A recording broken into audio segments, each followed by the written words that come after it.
आज मैं आपको एक चीज बताना चाहती हूँ। बहुत बार जब आप बाइबल को आउट ऑफ कॉन्टेक्स्ट पढ़ते हैं या पाकरू की रहनुमाई के बगैर पढ़ते हैं तो आप उसमें ब्लेस होने की बजाय आप डिस्ट्रैक्ट हो जाते हैं और वो बात और ज्यादा बिगाड़ को लेकर आती है। अब बहुत बार, और इसकी बहुत बार शायद आपने सुनी है या नहीं, लेकिन बहुत बार कुछ लोग इसकी गलत तशरीह करते हैं कि सादिक 7 बार बिगड़े तो खुदा उसे उठा खड़ा करता है, लेकिन 8वीं बार का कोई चांस नहीं है, जबकि ये सरासर गलत तशरीह है, सरासर गलत है। क्योंकि बाइबल मुकद्दस के अंदर 7 का अदद जो है वो कामिलियत का अदद कहा जाता है। खुदा यीशु मसीह ने जब मुकद्दस पतरस रसूल उनके पास एक बार आए तो बड़ी एक अच्छी एग्जांपल दी। उन्होंने कहा कि मेरा भाई कितनी बार गलती करे या गुनाह करे तो मैं उसे माफ करूं, तो खुदा यीशु मसीह ने कहा कि 7 के 70 बार। और मैं सोच रही थी शायद वो इस नजरिए को ही खत्म करना चाह रहे थे, वो इस बात को, वो इस कॉन्सेप्ट को तोड़ना चाह रहे थे जिनके दिमाग में ये है ना कि 7वीं बार गिरे तो उठा खड़ा करता है लेकिन 8वीं बार का कोई चांस नहीं। सो खुदा यीशु मसीह ने वहां पर कहा कि अगर 7 के 70 बार भी तेरा भाई गुनाह करे तो उसे माफ कर। दैट मीन्स कि जो खुदा की फॉरगिवनेस है वो उसका कोई एंड नहीं है। और उसकी रीजन ये है कि जब आप यीशु मसीह के ऊपर ईमान लाते हैं, जब आप इस बात का इकरार करते हैं कि यीशु मसीह मेरा नजात देहिंदा है, वो मेरे गुनाहों के लिए मारा गया, गाड़ा गया और दफनाया गया और तीसरे दिन मुर्दों में से जी उठा, जब आप यीशु मसीह के परफेक्ट सैक्रिफाइस पर ट्रस्ट करते हैं तो हेवनली फादर कभी भी आपको आपकी राइचियसनेस में नहीं देखता। क्योंकि हमारी राइचियसनेस जो है, हमारी रास्तबाजी जो है, वो बाइबल मुकद्दस में लिखा है कि गंदी धिज्जियों की मानित है। अगर हम अपनी राइचियसनेस पर ट्रस्ट करें तो हम तो खुदा के सामने खड़े भी नहीं हो सकते। लेकिन जब हम यीशु मसीह को as a lord and saviour accept करते हैं तो हम उसकी राइचियसनेस पर हैं। और उसकी राइचियसनेस में अगर 7 बार 70 बार जब कभी भी कुछ ऐसी सिचुएशन आती हैं यूथ टाइम में या किसी भी सिचुएशन में, किसी भी टाइम में आप गिर जाते हैं, आप मसीह के साथ अपने ईमानी सफर में चलते चलते जब ट्रबल्स आती हैं, ट्रायल्स आती हैं, परसिक्यूशंस आते हैं या तूफान आपके खिलाफ उठते हैं, आंधियां आपके खिलाफ चलती हैं, आपके ईमान को टारगेट किया जाता है, बहुत सारी चीजें होती हैं जहां पर आप डैमेज हो जाते हैं, आप गिर जाते हैं, आप हिम्मत हार जाते हैं, तो इसका मतलब ये हरगिज नहीं है कि खुदा ने आपको छोड़ दिया है या खुदा ने आपसे मुंह मोड़ लिया है। I am not allowing to do sin. मैं ऐसा नहीं कह रही कि आप गुनाह करते जाएं या आप अपनी गलतियों के साथ एडजस्ट कर जीना सीख लें, या अगर आप कुछ गलत कर रहे हैं तो आप उसके साथ चलते रहें, कंफर्टेबल होकर चलते रहें। नो, लेकिन इसका ये मतलब भी नहीं है कि अगर आपकी लाइफ में कुछ सिन है, अगर आप कहीं गिर गए हैं किसी पॉइंट में, आपका की लाइफ में कुछ वीकनेसेस हैं, आपके कुछ हिडन सिन्स हैं, कुछ ऐसे छुपे या पोशीदा गुनाह है जो आप किसी के साथ डिस्कस नहीं कर सकते,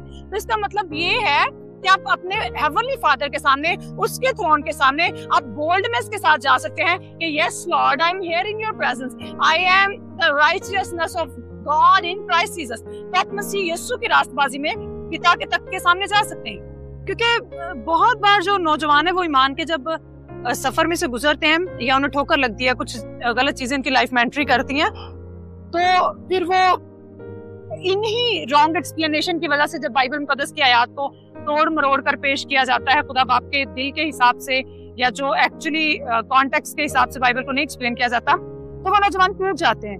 फिर वो सोचते हैं कि अरे छोड़ो परे यार, जितना अच्छा बनने की कोशिश कर रहे हैं, जितना सही चलने की कोशिश कर रहे हैं, बार बार चीजें गलत हो रही हैं, जितना ज्यादा खुदा के साथ चलने की कोशिश करते हैं उतना ही हमारी लाइफ में ज्यादा ट्रबल्स आते हैं। क्यों?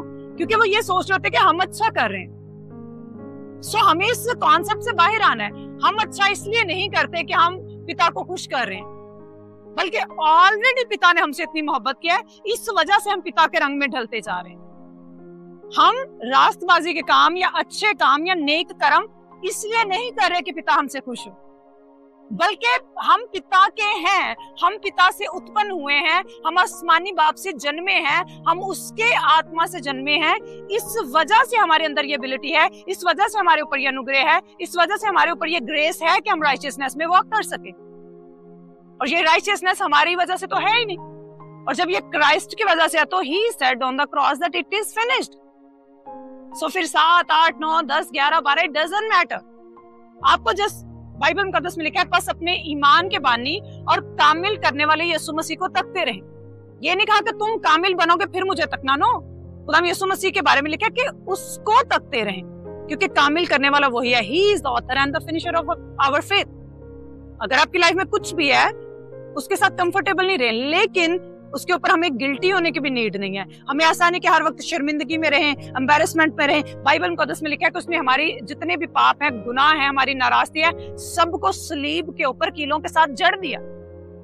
तो हमें मसीह यीशु की कुर्बानी के ऊपर, उसकी राइचियसनेस के ऊपर फुली ट्रस्ट करना है, बिकॉज आपका हेवनली फादर कभी भी ये नहीं चाहता कि आप डिस्ट्रॉय हो। बाइबल मुकद्दस में ये लिखा है कि खुदावंद किसी की हलाकत नहीं चाहता, बल्कि यही चाहता है कि सबकी तौबा तक नौबत पहुंचे। So he loves you so much.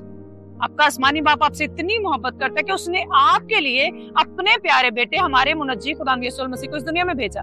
सो उसकी कभी भी ये ख्वाहिश नहीं है कि आप हलाकत में जाएं।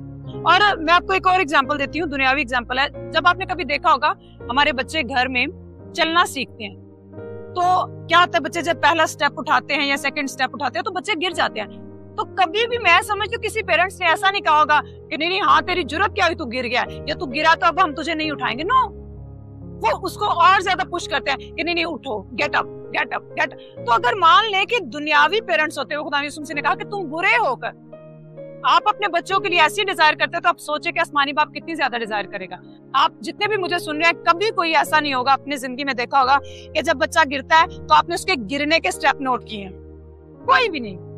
रेवलेशन को या इस खुदा के कलाम को सीखने के बाद आप नोटिस कीजिएगा, जब भी हमारे बच्चे चलना सीखते हैं हम कभी उनके गिरने के स्टेप नोट नहीं करते, लेकिन हम ये सबको बताते हैं आज इसने पहला कदम उठाया, आज ये 2 कदम चला है, आज ये 10 कदम चला है, अब इसने उठना शुरू कर दिया है, अब इसने दौड़ना शुरू कर दिया। सो हम एक्साइटेड होते हैं। इमेजिन दिस कि हम दुनियावी तौर पर एक पेरेंट्स होते हुए या जो भी हमारे रिश्ते में वो बच्चे हमारे लगते हैं, हम इतने एक्साइटेड होते हैं। इमेजिन दिस कि वो खुदा बाप जिसने हमारी मोहब्बत के लिए अपना सबसे बेस्ट दे दिया, अपने बेटे यीशु मसीह को दे दिया, वो कितना ज्यादा खुश होता है। जब हम ईमान में चलना शुरू करते हैं तो उसको हमारे गिरने से फर्क नहीं पड़ता, लेकिन जब हम गिरने के बाद उठने का स्टेप लेते हैं तो इस बात से पिता का दिल हमेशा खुश होता है।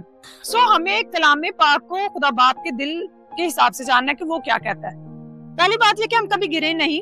खुदा कभी भी नहीं चाहता कि उसके बेटे बेटियां जो हैं वो गुनाह में, गलत चीजों में, नापाकी में, दलदल में या नाराजगी में या इस किस्म की और बुराइयों में या मसाइब में पड़े, क्योंकि बाप का कभी दिल नहीं था कि मुशरफ बेटा जो है, उड़ाऊ पुत्र जो है, वो बाप के घर से या उसकी प्रेजेंस से दूर हो। लेकिन क्या हुआ कि जब वो उड़ाऊ पुत्र निकल गया, अपना सारा मालो असबाब जो है वो उसने अयाशी में, बदचलनी में, गलत जगह पर उड़ा दिया। लेकिन जब उसको रियलाइज हुआ कि यस मैंने गलत किया है, जब बाइबल मुकद्दस बयान करते हैं जब उसने सोचा और उसको इस बात का अंदाजा हुआ कि हाँ मैंने गलत किया, तो उसने कहा कि मैं अपने बाप के घर में जाऊंगा। सो उसने डिसीजन लिया। बाप का दिल ये नहीं था कि वो गुनाह में जाए, लेकिन जब उसने डिसीजन लिया कि बाप के घर में वापस जाऊंगा, तो बाप ने उसको रिजेक्ट भी नहीं किया। सो आज खुदा बाप आपसे बात करे, अगर कोई भाई या बहन मुझे सुन रहा है और आप इस गिल्ट में या शर्मिंदगी में कि नहीं एक वक्त था मैं बहुत गर्मजोशी से खुदा उनको सर्व करता था या खुदा उनको सर्व करती थी, मैं खुदा बाप से मोहब्बत करती थी और मैं यीशु के लिए जीना चाहती थी, लेकिन अब तो मेरी जिंदगी में ये नापाकी आ गया, अब मेरी जिंदगी में ये गलत फैसला आ गया और मैं अब सब पछतावे से कुछ नहीं होगा। आप रिपेंट करें, पछतावे में नहीं जिए, रिपेंट करें, सॉरी करें, मसीह यीशु के लहू के नीचे आए, खुदा बाप से कहें खुदा बाप मैं अपनी रास्तबाजी पे ट्रस्ट नहीं कर रहा, बल्कि तेरे बेटे यीशु मसीह के खून के वसीला से मैं तेरे तख्त के सामने बोल्डनेस के साथ, दिलेरी के साथ आता हूँ और मैं अपने सारे गुनाहों से मुंह मोड़ता हूँ। क्योंकि बाइबल मुकद्दस में मिसाल की किताब में लिखा है, जो अपने गुनाहों को छुपाता है हरगिज कामयाब ना होगा, लेकिन जो उनका इकरार करके उनको तर्क करता है उस पर खुदा की रहमत होगी। सो गलत तशरीहात से जितना बचा जा सकता है बचें। हर रोज खुद कलाम मुकद्दस का मुताला करें, खुदा पाकरू से कहा करें कि पाकरू आप हमें लीड करें, आप हमें सिखाएं कि किस तरह से हम मसीह यीशु की रास्तबाजी में मूव कर सकते हैं, किस तरह से हम आगे बढ़ सकते हैं।